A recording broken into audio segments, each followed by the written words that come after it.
السلام علیکم دوستو، آئیے آج ہم آپ کو ایسے بکرے کے بارے میں بتاتے ہیں جو راتوں رات مشہور ہوا۔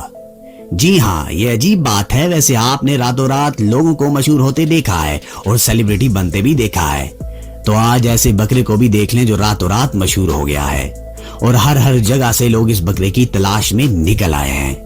اور یہ بھی بات یاد ہونی چاہیے کہ جب کوئی چیز مشہور ہو جائے تو اس کا مالک اس کو مزید مہنگا کر دیتا ہے تاکہ یہ مزید مشہور ہو۔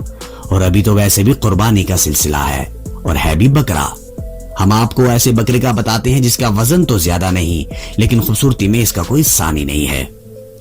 اگر آپ نے ابھی تک ہمارا چینل سبسکرائب نہیں کیا تو سبسکرائب کریں اور بیل آئیکن کو پریس بھی ضرور کیجیے گا۔ چلیں پھر شروع کرتے ہیں۔ ملیشیا میں خوبصورت بکرے نے دھوم مچا رکھی ہے اور ہر کوئی اسے خریدنے کی کوشش میں لگا ہوا ہے، جبکہ اس کی تصاویر بھی سوشل میڈیا پر خوب وائرل ہو گئی ہیں۔ اس کا وزن زیادہ نہیں لیکن بس خوبصورتی سے اس نے سب کو اپنا دیوانہ بنا دیا ہے۔ احمد نامی ملیشین کسان کے پاس ویسے تو درجنوں بکرے اور بکریاں موجود ہیں، تاہم راموس نامی 11 ماہ کا پالتو بکرا ہر ایک کی توجہ کا مرکز بنا ہوا ہے کیونکہ اس کی تصاویر سوشل میڈیا پر وائرل ہو گئی ہے۔ کسان کہتا ہے کہ جب سے یہ مشہور ہوا ہے مجھے ہر جگہ سے لاکھوں کی آفر آنا شروع ہو گئی ہیں، یہاں تک کہ دوسرے ممالک سے بھی۔ لیکن یہ تو بات سچ ہے کہ ایسے کوئی چیز آسانی سے کیسے دے دے، لاکھوں کا منافع بھی تو کمانا ہوتا ہے کیونکہ ایسے موقع بار بار نہیں ملتے اور جس کو ملتے ہیں قسمت والے ہوتے ہیں۔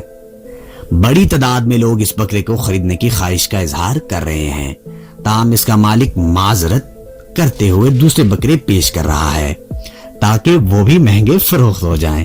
احمد کا کہنا ہے کہ اس نے یہ بکرا 150 پاؤنڈ میں خریدا تھا جس کی پاکستانی قیمت تقریباً 20 سے 25 ہزار روپے بنتی ہے۔ اور راموس نامی 11 ماہ کا پالتو بکرا سب کی توجہ کا مرکز بننے کے باوجود بھی احمد اسے پیش نہیں کر رہا کیونکہ وہ چاہتا ہے کہ اس کو لاکھوں کی آفر میں مول کیا جائے۔ مزید انٹرسٹنگ ویڈیوز کے لیے ہمارے چینل کو سبسکرائب اور بیل آئیکن کو پریس بھی ضرور کیجیے گا تاکہ ہر آنے والی ویڈیو آپ کو بآسانی مل سکے۔